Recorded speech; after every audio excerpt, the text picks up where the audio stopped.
Hi everyone, I'm Joanna Penn from thecreativepenn.com, and today I'm here with Emily Thompson. Hi Emily. Hi, Joanna. Thank you so much for having me. It's great to have you on the show. Just a little introduction.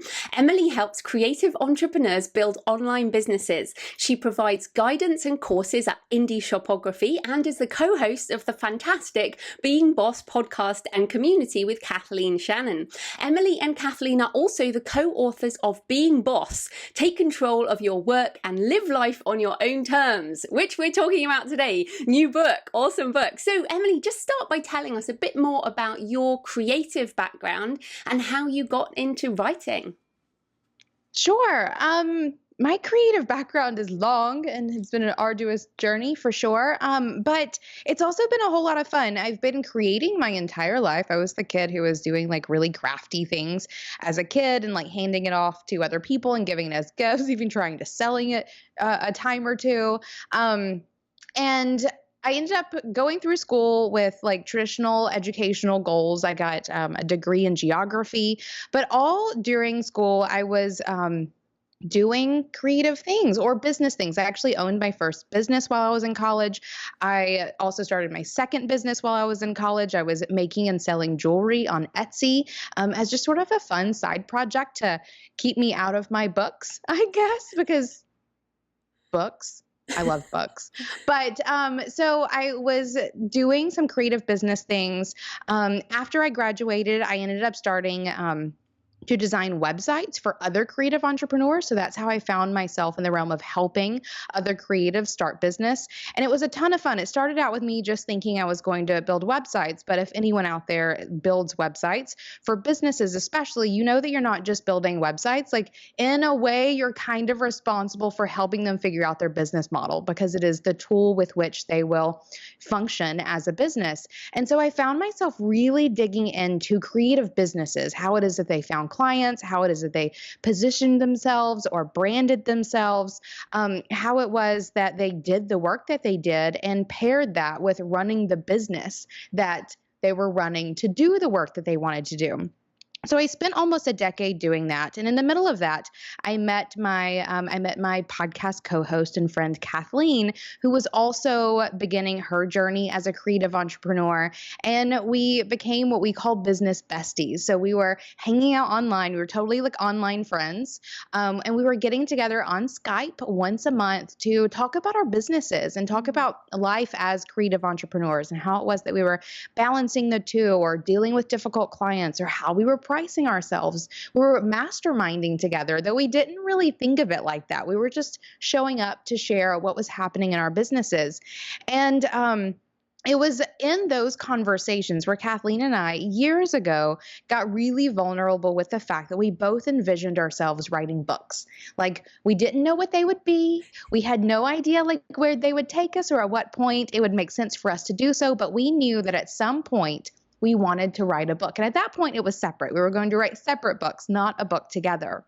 And then a couple of years into our relationship, I had the great idea to start a podcast because the conversations that Kathleen and I were having about life and work as creative entrepreneurs was so valuable to the two of us that I felt that they could be valuable to other people. And if they could be valuable to others, why not give it a go and see if other people liked it? So we started the Being Boss podcast. We launched the first episode in January of 2015.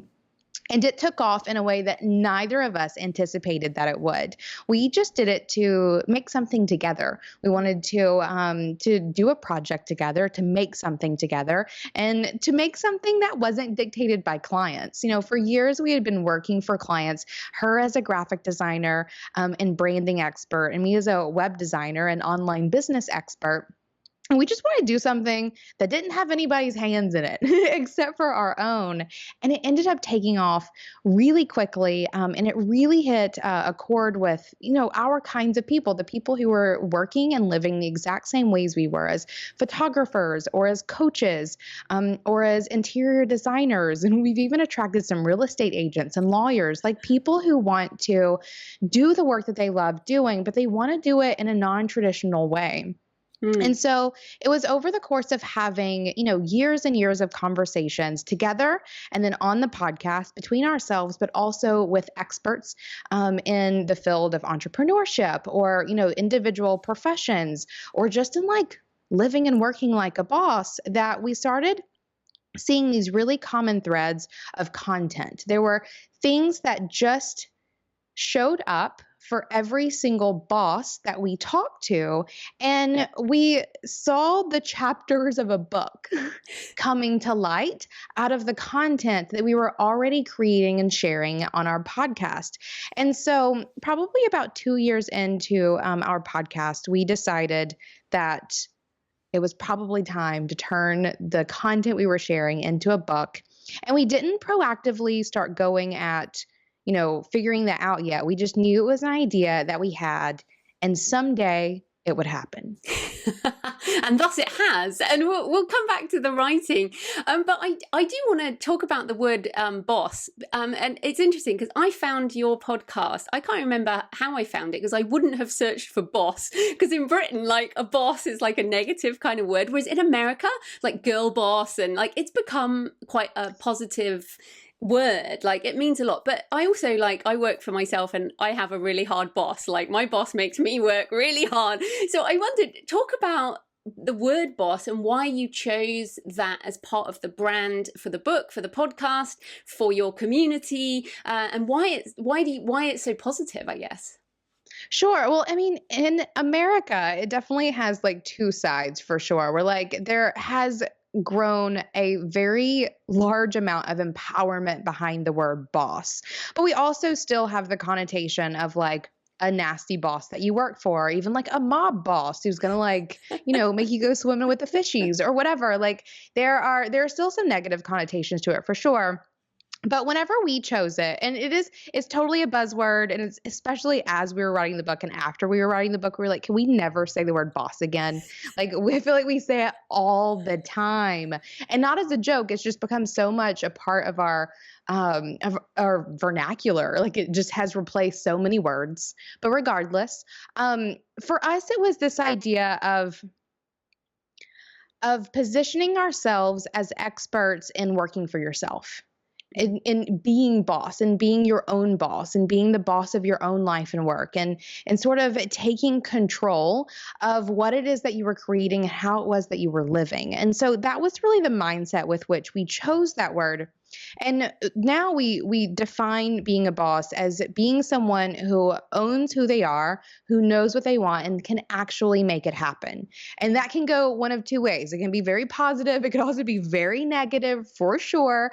But for us, the bosses that we're speaking to, or the way that we speak to boss, is that these are people who are going to leave the world in a better condition than they found it. They're here to make a positive impact, both on themselves, but also for their families and their community or the world at large. So this idea of like elevating the word boss into being something super positive and empowering, that's what we're here to do. And hopefully what that does is, elevates the entire meaning of boss so that there are no longer nasty bosses or even mobster bosses or whatever it may be. But this idea that let's take something as like powerful as being a boss and just turn it into a positive thing.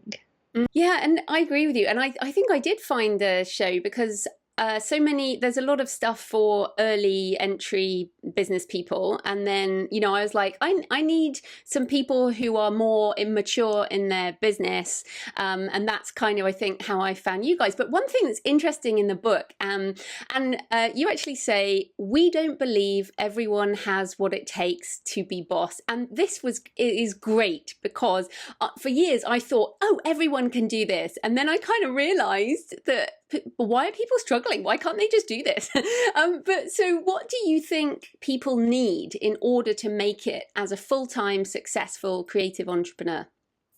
Sure. And I'll tell you too, I've also been super guilty of believing that just anyone can do this, where like, why wouldn't you want to just work for yourself? And, all these things. But also as I've grown and matured, I found that it really just isn't for anyone. And there are some very specific things that we have found really make someone capable of doing what it is that we do. The first of those is a positive mindset. Like you cannot be your own boss if you were a negative Nancy. Like, it's just you're not going to get very far. Like, you have to be like unapologetically and almost like stubbornly positive and like believe in yourself and believe in your own capacity to do whatever it is that you're here to do. And if you don't have that, you can't do it.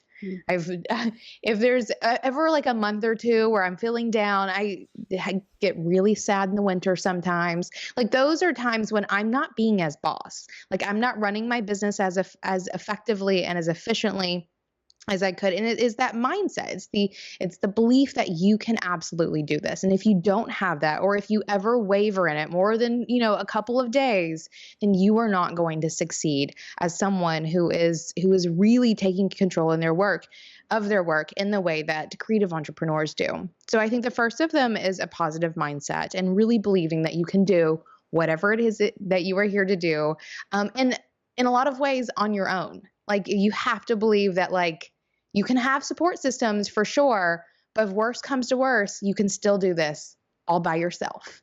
I think the second one of those is strong boundaries. And this is the one that I find most missing in what we call, and because they call themselves this, baby bosses, these people who are just beginning their journey as a creative entrepreneur or as an entrepreneur.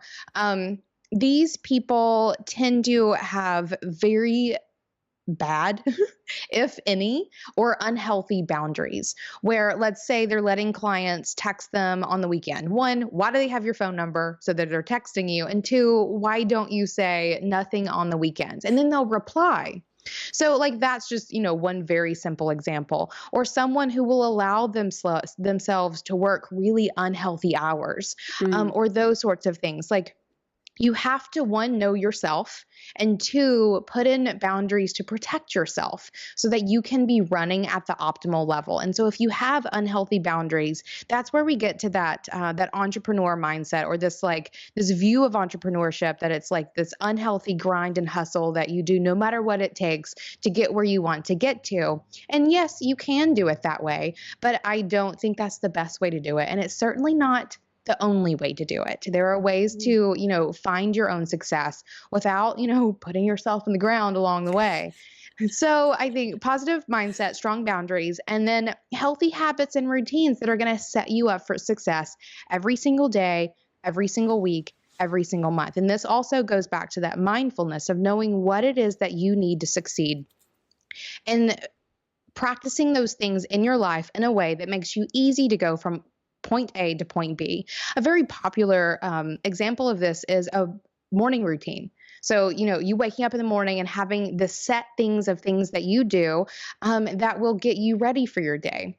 If you have a really bad morning routine, by lunchtime, you don't know where you're going to be. Are you going to be ready to get things going? Are you going to be completely scattered? Are you still laying in bed? It's the morning routine that gets you going. And that's just one example of how you can take this set of actions that you need to do to get you into a place to be completely productive and happy while doing it.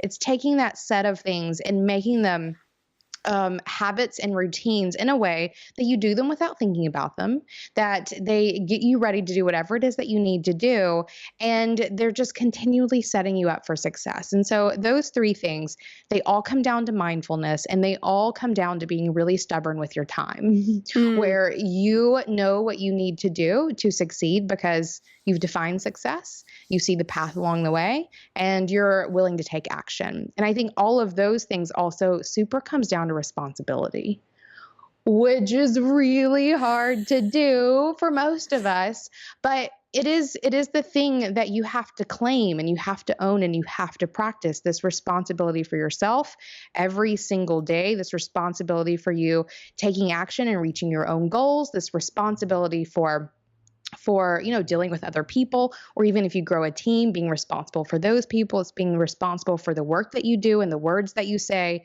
It's complete and utter responsibility, but then you get whatever you want. So why not take it? All of that. Yeah. And I think that's really important. And it's interesting as well, because you talk about boundaries. I mean, most of the listeners won't work with clients because they're authors. But one thing that's really common in the writer community right now is writing more and more books, writing faster and faster. So I know you guys wouldn't want to be writing a book a month at this point, but there's plenty of people in my community who kind of aim for that. And I think, again, I was listening to you guys, and you take December off, right? And that I took December off last year because of what you guys said, and now I've scheduled next December off and ad infinitum. And I think this boundaries and responsibility for yourself is really important. So, for example, respecting weekends is very, very hard when you're running your own business. But there is a difference. But it's not. But I have to say, it's also really not. Once you put up that boundary and you experience a weekend where your business does not touch it, it is not a problem to go back or to not go back. Like, you'll be perfectly fine not working on the weekends. But let's, I guess many of the listeners too will have a full-time job. So there's a difference between someone who is trying to move into their own business and someone who has been running it for, say, 5-7 years, right? For sure. But even then, it's setting up those boundaries. So for me, I'm also like working on a side hustle right now. So I totally see this, and I'm totally guilty of like, I've broken my weekend boundary for a short period of time to get the side hustle off the ground. But a couple of things are in place. One of them is I know when that end point is. I know that I've broken my boundary for a set amount. I've created a boundary around my broken boundary. If I can even make it super meta like that. So, I've said, for the next 6 weeks, I'm open to working on the weekends, but I've also maintained a boundary where that does not count for Sunday evening. Sunday after lunch is like my quote unquote weekend, where I don't care what is happening. Nothing can touch me. Like, that will be my weekend, and no work will find its way into it, even if I'm itching to pick up the laptop and do the thing. And that has made me sort of maintain some healthy relationships with the people that I work with the work that I'm doing, with myself, like all of these things. So it is just, you can break boundaries, you can build them and tear them down and replace them and all these things. The fact of the matter is that you have to be mindful enough to create them. You have to create them, and you have to abide by them. You also have to communicate them. If you don't keep your own boundaries in check, neither will anyone else. Like, if you tell your team, for example, that, I won't be emailing anybody after 5 p.m., but then, and so please don't email me after 5 p.m., but then you're emailing after 5 p.m., they're going to email you after 5 p.m. So like, they'll take cues from you as to how important these boundaries are. So keeping them for yourself is super important, but also communicating them to other people. So for me, like my no work on Sunday evenings, I've told everyone that I work with, like, I know we're hustling out some side hustles right now. We have lots of things to do, but know that my Sunday evening, you can text me all you want. You can hit me up in Slack and email me everything you can think of. You won't hear a peep out of me. And everyone respects it because it's so important for everyone and everything. And I've had a couple of people ask me, like, do people respect you less whenever you set these boundaries and whenever you're so like bold around what it is that you need? And the answer is no. What I've found is in each and every case, people respect me more. And it also gives them a break as well. Yeah, which is great. And I mean, you mentioned relationships there, and it's interesting because I work with my husband, as you do. You and Kathleen run Being Boss, and I was listening to your end of year show, and you both have your own businesses, then you have a business together, and now you're doing a side hustle thing, and you both, have partners, you have children. I mean, you guys are busy. But what are your tips for collaborating and co-writing with a dear friend and also like your husband? Like, how do you manage business and those close relationships together? Boundaries. It always, I think, goes back to boundaries a little bit. Like, for working with my life partner, for example, we don't talk about dinner, or we don't talk about business at the dinner table, for example, where, even if we both have like a million emails in our head and we need to talk about all the to-do lists or that crazy thing that person just said or whatever it may be, dinner table is a place where we're not talking about business. Like, little things like that, it really helps us maintain a healthy like romantic relationship, as well as like giving us places where we talk about business. So, we even work in the same office together, Me like we're too, hanging with my out, right? husband. All the time, just chilling, cracking jokes, all the things. But we definitely have these places and these times where we talk about things or do things, and sort of creating those little boundaries around our lives in that way allows us both to know what to expect when. So there's no like guessing or overstepping those boundaries or whatever it may be. And it gives us the capacity to move through all of those things pretty fluidly and easily because we're both on the same page with all things. And that comes down to really open, consistent, constant communication. We were always talking about the things, and that works, with my life partner David, but it also works with Kathleen at the podcast. So we're talking all the time about everything, easy, hard, doesn't matter what it is. We have to be very open communicators. And whenever it came to writing the book, at that point, we had done several things together. I mean, we had been business besties for a long time and had those ongoing conversations. We had started the podcast. We'd hosted a couple of vacations at that point. Every year, we invite 75 of our listeners on vacation with us. We've done it in New Orleans a couple times and in Miami. So we'd hosted a couple of those. We had done several big projects together, and this was just a new one, but it was a different one because it was a really creative project. It wasn't just like tasking out and doing the things. It was like, we got to get into our creative zone at the right time and together and all of these things and make this work. And for us in that situation, it was about one, like not being very precious about anything, like really being super open about finding the writing situation that worked for us. The first 2 weeks of writing the book, we trashed it. Like, because we went at it in a way that didn't work, and we recognized that immediately, trashed it, and tried something else. And until we found like a flow of working that worked well for both of us. And it was about communicating all along the way. Like, this isn't feeling great to me. I feel like I'm not writing as well as I can. I feel like you're not writing as well as you can, whatever it may be. It was about finding the place where we both felt creative and competent, and confident in writing before we could really move forward. So it took us a couple of weeks to really find that place and really being open to like discovering that process, because neither of us had ever written a book before, let alone written a book with someone else, which just added a whole new dynamic to the situation. So it's about finding the creative process and then supporting each other in it. So really making sure that, because I'm the one who does most of the managing of the podcast business. So I'm the one managing the team and those sorts of things. So for me, it was being really conscious not to overload Kathleen with other tasks when I know we're about to go into like a long, week or two of writing. So it was about supporting each other's creative process. And really making sure it was going to work for both of us, and then communicating super openly and effectively along the way. But also for us, it was all about having fun. And I'll tell you, we had a blast writing this book. It was the most fun either of us have ever had, like work or not work. We laughed so hard and like felt so good in like the creative work that we were doing.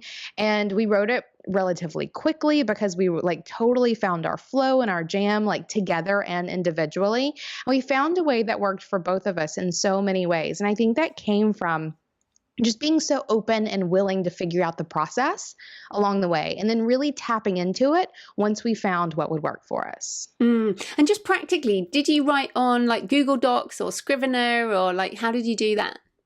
Sure. So we wrote in Google Docs, and whenever we got started, we went through each chapter and we like hardcore outlined it. So we really knew each topic we would hit along the way. And then we divided them up. So we knew which sections I would be writing and which sections Kathleen would be writing. And then we got on our calendars and blocked out multiple like 2-hour blocks a week, because we found that we could not write together for more than really about an hour and a half.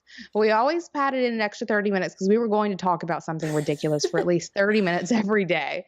So we would do these 2-hour blocks in the morning, because that's when we found that we were both a little more creative and open to writing. And we would do two to four, I guess, mornings a week, where we would actually get on to, we were using Zoom. We would get on Zoom together and on Google Docs. So we were face to face. So we were like writing basically in the same room with each other. We would open up a Google Doc because you can do live writing and live editing. And we would sit there kind of quietly and write the thing. And then we would switch and read each other's. Sometimes we would read our own out loud and sort of workshop it together. By the time that we handed in our quote unquote first draft, it was kind of like our fourth. And so it was super solid and super awesome because our writing process involved like so much back and forth and like review, because one piece bled into the next, and it just made sense for us to write in that way.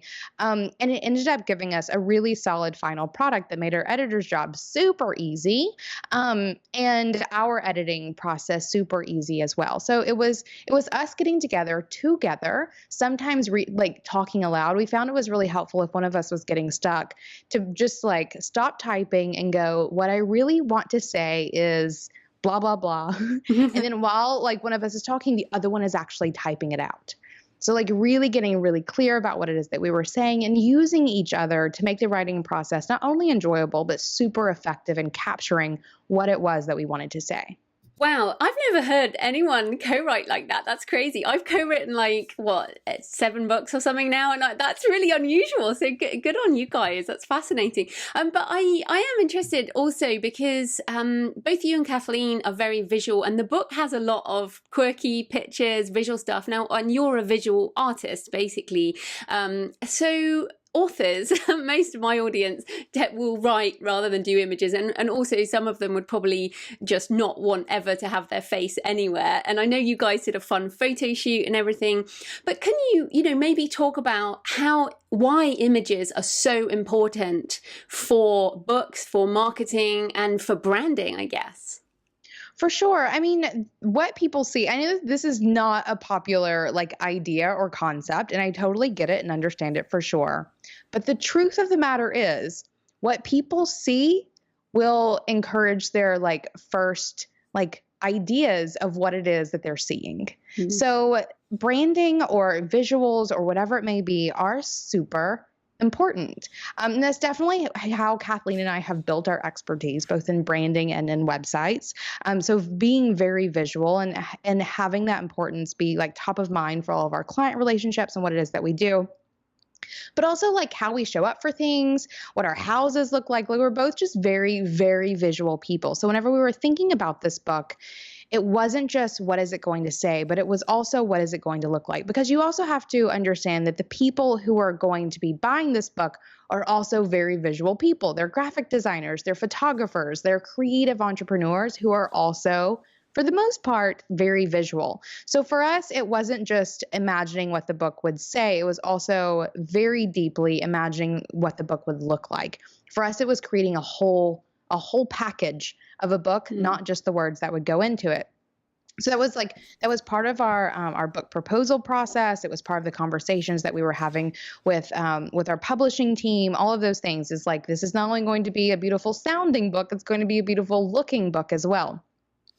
And so we did plan a very fantastic photo shoot in New Orleans, because part of that visualness was we wanted to have custom imagery that really portrayed sort of the look and feel that we like summon up whenever we think about what it means to be boss. And it's like working from anywhere and sort of also just enjoying the world around you. I mean, so many of us stay glued to our computer screens so terribly much that we forget what a leaf looks like. So we wanted to add some of those natural elements to the book as well. And we also wanted to do it in a place that's very important to us, and that's New Orleans. It's a place where we've done several of our vacations, and we'll continue to do more of them. It's a place that has, been part of my journey for well over a decade and a half now, and was just a place that we wanted to showcase and capture in this book, and the feeling that it gives us whenever we are there. So all of those things went into something as simple as a photo shoot, and we showed up and we did it, and we curated the photography. We had a really great photographer we were working with, and we think that what it has brought to the book is a little bit of extra soul. like a little bit of extra like meaning behind it. And even if you don't know that the photos were taken in New Orleans or who those people were or why it was that we chose them or whatever it may be, because we did get some models to come do it with us.